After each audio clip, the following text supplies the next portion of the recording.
అల్లు అర్జున్‌ని కలవాలంటే 42 రూల్స్ పాటించాల్సిందే. వాళ్ళ మేనేజర్‌లు చాలా కఠినంగా ఉంటారు. ఫోన్‌లు లాగేసుకుంటారు. షేక్ హ్యాండ్ ఇవ్వడు, నవ్వడు, ఏడవడు, చూడడు. ఇట్లా రకరకాల ఎలిగేషన్స్ పాస్ చేసింది కావేరి బారువా అనే ఒక బ్రాండ్ స్ట్రాటజిస్ట్. మరి దీంట్లో ఎంతవరకు నిజ నిజాలున్నాయనేది మనం మాట్లాడుకుందాం ఈ వీడియోలో. అసలు విషయం ఏంటంటే, ఫస్ట్ ఆఫ్ ఆల్ ఒకటి బాగా గుర్తుపెట్టుకోవాల్సిన విషయం, ఇక్కడ అల్లు అర్జునే కాదు, ఏ హీరో అయినా సరే ఒక షూట్ లొకేషన్‌లో ఉన్నాడంటే తను ప్రొడ్యూసర్ ప్రాపర్టీ. మీ గతంలో కూడా మీరు ఒకసారి చూడండి, 'వార్' సినిమా షూటింగ్ జరిగే టైంలో ఎన్టీఆర్ అభిమానులు ఇక్కడ నుంచి వెళ్తే పాపం ఆయన కలవలేదని వీళ్ళు చాలా డిసప్పాయింట్ అయ్యారు. ఎందుకంటే షూట్ లొకేషన్‌లో hero belongs to director property and producers property. ఆ లుక్‌ని వాళ్ళు బయటికి రివీల్ చేయరు. ఎందుకంటే ఫస్ట్ లుక్ పోస్టర్ అని చెప్పి ఎప్పుడో వాళ్ళు వేసుకోవడానికి షూట్ మధ్యలో ఈ స్టిల్స్‌ని వాళ్ళు వదలరు. ఎందుకంటే అప్పుడు అది వేసినా కూడా దానికి అంత రీచ్ ఉండదు కాబట్టి, ముందే ఆల్రెడీ లీక్ అయిపోతే ఎలా ఉంటుంది అని చెప్పేసి. అందుకని చెప్పి వాళ్ళు ఫోటోలు బయటికి ఇవ్వరు.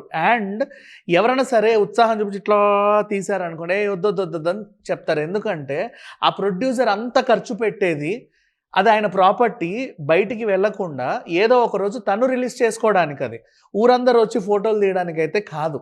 అది అందరూ గుర్తుపెట్టుకోండి, ఏ హీరో అయినా, not only Allu Arjun. And next, shake hand ఇవ్వడు హీరో. షేక్ హ్యాండ్ ఎందుకు ఇవ్వాలమ్మా హీరో నీకు? అండ్ ఇంకొకటి, సెలబ్రిటీస్ వాళ్ళ ఒళ్ళు నువ్వు చేతిలో ఏం రాసుకొచ్చి చచ్చావో ఎవరికేం తెలుసు? ఏమన్నా అయితే అప్పుడు స్కిన్ ఎలర్జీస్ వస్తాయి, బెడ్ రెస్ట్ తీసుకోవాల్సి వస్తాయి, షెడ్యూల్స్ వాళ్ళకి 365 డేస్ వాళ్ళ క్యాలెండర్ ఫుల్గా ఉంటుంది. దానికి తగ్గట్టు హెల్త్ మేనేజ్మెంట్ చేసుకుంటారు, దానికి తగ్గట్టు బాడీ ఫిట్నెస్ చూసుకుంటారు, దానికి తగ్గట్టే ఒకేషన్స్కి వెళ్తారు, దానికి తగ్గట్టే హాలిడేస్ కూడా వెళ్తారు. హాలిడేస్కి వెళ్ళినా కూడా బీచ్కి వెళ్ళాలా, ఎండలో ఎంతసేపు ఉండాలి, ట్యాన్ అవ్వాలా, ఇంకేమన్నా దూకాలా, ఎగరాల లాంటివి కూడా చాలా చాలా చాలా స్ట్రిక్ట్గా మెయింటైన్ చేస్తూ ఉంటారు. ఎవరు పడితే వాళ్ళు వచ్చి అడ్డమైన బొకేలని తెచ్చి మొహం మీద పడేసి సెకండ్లు ఇచ్చి వాటేసుకొని ఇవన్నీ చేయడానికి కుదరదు. అండ్ ఇన్ కేస్ దానివల్ల ఏమైనా అయితే అతని వల్ల తన మీద ఇన్వెస్ట్ చేసిన కొన్ని డేట్స్ కోసం ఎదురు చూస్తున్న ప్రొడ్యూసర్స్కి, ఆ డైరెక్టర్స్కి లాస్. అందుకని తన వల్ల ఎవరికి నష్టాలు ఉండకూడదని not only Allu Arjun, A celebrity అయినా సరే దగ్గరికి రానివ్వరు. వస్తారు ఒకరప్పుడు, ఎప్పుడు ఫ్యాన్స్ మీట్ అని పెట్టుకున్నప్పుడు ఆ రోజు వాళ్ళు ప్రిపేర్ అవుతారు. నేను కొంతమందిని కలవాలి, అందరి చేత ఫోటో దిగాలి, అందరికీ సెకండ్లు ఇవ్వాలి, అందరికీ ఆటోగ్రాఫ్లు ఇవ్వాలి అని ఆ పీరియడ్ పర్టికులర్గా పెట్టుకుంటారు. ఆ టైంలో మీరు ఎవరైనా రావచ్చు. అండ్ ఇంకొకటి, ఎయిర్పోర్ట్కి వెళ్ళినా, తిరుమల తిరుపతి దగ్గర కలిసినా, ఇంకెక్కడ కలిసినా మీద పడి ఎగబడి రక్కేసి గీకేసి పెట్టకూడదు.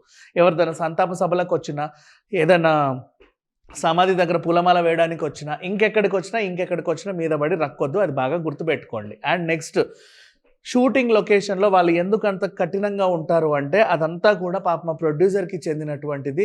అతను ఎప్పుడైతే ఉత్సాహంగా రిలీజ్ చేసుకోవాలనుకుంటాడో అప్పుడు మాత్రమే రిలీజ్ చేసుకోవాలి. ఇకపోతే కావేరి బారువా అనే ఆవిడ ఒక స్ట్రాటజిస్ట్ మాత్రమే, బ్రాండ్ స్ట్రాటజిస్ట్. అంటే అడ్వర్టైజ్మెంట్లకి ఈవిడ యాడ్స్ని చూసుకునే ఒక స్ట్రాటజిస్ట్. ఇక విషయానికి వస్తే, ఆ ప్రోడక్ట్ని అల్లు అర్జున్ ఇలా పట్టుకున్నప్పుడు అది ఒక రోజు సస్పెన్స్గా పోస్టర్స్ రిలీజ్ చేయాలనో, యాడ్ రిలీజ్ చేయాలనో ఆ ప్రొడ్యూసర్ అనుకుంటాడు. ఈ ఈ స్ట్రాటజిస్ట్లకి ఏం తెలుసని? ఏమీ తెలియదు. ఇవి ఎవడో ఫోటో రిలీజ్ చేసి పెట్టేస్తాడు, పలానా లిమ్కా యాడ్లో అల్లు అర్జున్. నెక్స్ట్ లిమ్కా పట్టుకొని అల్లు అర్జున్ ఇట్లా ఫోటో రిలీజ్ అయినా సహా తెలుసులే, అప్పుడెప్పుడో మేము చూసాం ఫోటో, 1 year బ్యాకే నెట్లో వచ్చేసింది అంటారు. ఆ క్యూరియాసిటీ తగ్గిపోతుంది. క్యూరియాసిటీ తగ్గిపోవడం వల్ల ఇంత ఖర్చు పెట్టి దాన్ని ఎలివేషన్ చేయాలనుకున్న ఆ నిర్మాతల డబ్బులన్నీ వేస్ట్ అయిపోతాయి, ఆ ప్రమోటర్స్ డబ్బులన్నీ వేస్ట్ అయిపోతాయి. ఎందుకంటే ఆడియన్స్లో ఆ క్యూరియాసిటీ క్రియేట్ చేసి, అరే అల్లు అర్జున్ లిమ్కా పట్టుకున్నాడంట, పదా మనం వెళ్ళి తాగుదామన్న ఈ ఇంటెన్షన్ తగ్గిపోతుంది. ఇవన్నీ కూడా ఈ స్ట్రాటజిస్ట్లకి తెలీదు. అండ్ నెక్స్ట్, మేకప్ మ్యాన్లనైనా, హెయిర్ డ్రెస్సర్లనైనా పర్సనల్గా పెట్టుకుంటారు. వాళ్ళకంటూ పర్సనల్ సెలూన్స్ ఉంటాయి. ఎక్కడ పడితే అక్కడికి వెళ్ళరు. ఎవరు పడితే వాళ్ళ తల్లో చేతులు పెట్టడానికి, ఒళ్ళు రుద్దడానికి, ముట్టుకోవడానికి వీలు లేదు. కాబట్టే వాళ్ళు సెలబ్రిటీస్ అంటారు. అండ్ వాళ్ళ ఒళ్ళు వాళ్ళది కాదు చెప్పాలి అంటే. అది ఒక డైరెక్టర్కి ఒక పర్టికులర్ పీరియడ్ ఒక డైరెక్టర్కి చెందింది, ఇంకో పర్టికులర్ పీరియడ్ ఇంకో డైరెక్టర్కి చెందింది, ఇంకో పర్టికులర్ పీరియడ్ ఇంకో డైరెక్టర్కి చెందింది. ఆ డైరెక్టరే తను చెక్కుకుంటాడు, ముక్కిలా ఉండాలి, మూతిలా ఉండాలి, గడ్డం ఇంత ఉండాలి, జుట్టిలా ఉండాలి, ఒడ్డు పొడుగు ఇలా ఉండాలి, కండలు ఉండాలా వద్దా, నువ్వు బక్కగా ఉండాలా వద్దా, లావ్ అవ్వాలా వద్దా, వాళ్ళ ఇష్టం అది. ఈ టైంలో మీరందరూ వచ్చి మీద పడి రక్కేయడానికి ముట్టడానికి కాదు.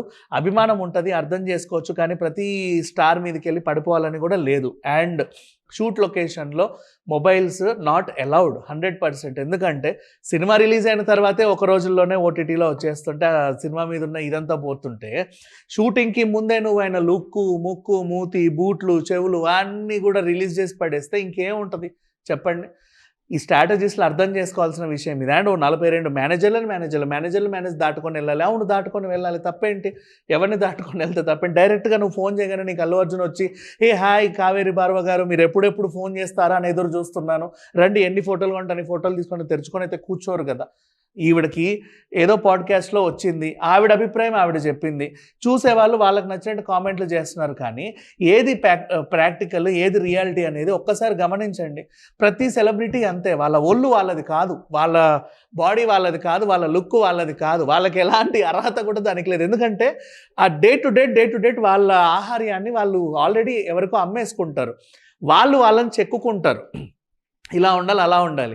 ఆ చెక్కుకున్న విధానాన్ని వాళ్ళు ఎప్పుడో సర్ప్రైజింగ్గా ఒక మంచి ముహూర్తం పెట్టుకొని, ఎందుకు రేపు రాత్రి 11:06కే రిలీజ్ చేసుకోవాలి, ఆ ముహూర్తాన్ని అన్ని చూసుకొని ఆ టైంకి అది రిలీజ్ చేసుకుంటే దేవుడి దయ వల్ల 10 మందికి రీచ్ అవుతుందన్న చిన్న సెంటిమెంట్లు ఉంటాయి. ఆ సెంటిమెంట్లని నువ్వు ముందే తొక్కేస్తే ఎలా ఉంటుంది చెప్పండి.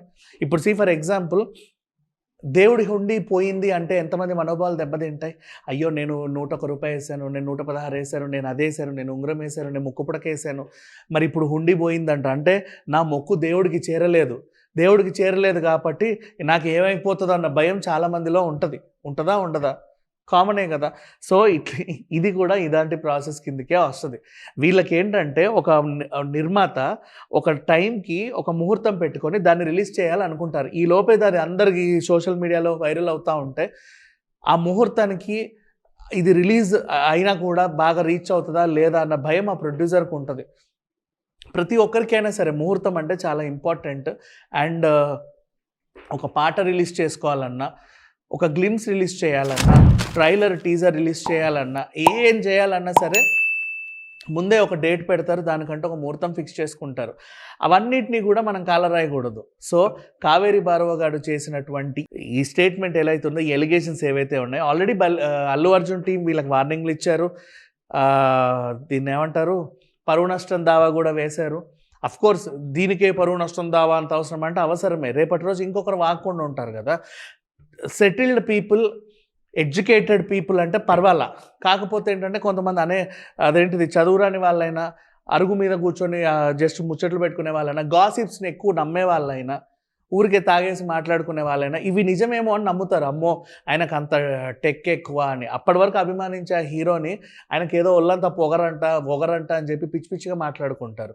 అతని ఇమేజ్ని మనం డ్యామేజ్ చేసినట్టే కదా ఒక చిన్న స్టేట్మెంట్ పాస్ చేసి.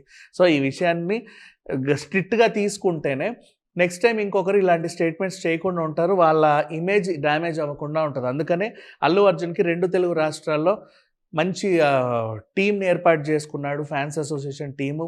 ఇటు అటు కూడా కొంచెంమంది బరువైన వ్యక్తులే ఉన్నారు. వాళ్ళందరూ కూడా ఇదే పనిగా ఎప్పుడైనా సరే ఇలాంటి ఎలిగేషన్స్ పాస్ అయినప్పుడు, అదే పనిగా దాన్ని సోషల్ మీడియాలో నెగిటివ్గా ప్రచారం చేసినప్పుడు ఖండించడం, వాటిని ఎదిరించడమే వీళ్ళ డ్యూటీ. ఇప్పుడు కూడా అదే చేస్తున్నారు. అండ్ కావేరి భార్గవ గారు చేసినటువంటి స్టేట్మెంట్స్కి మీ అభిప్రాయం ఏంటో కూడా మీరు కామెంట్ రూపంలో తెలియజేయండి. Thank you so much.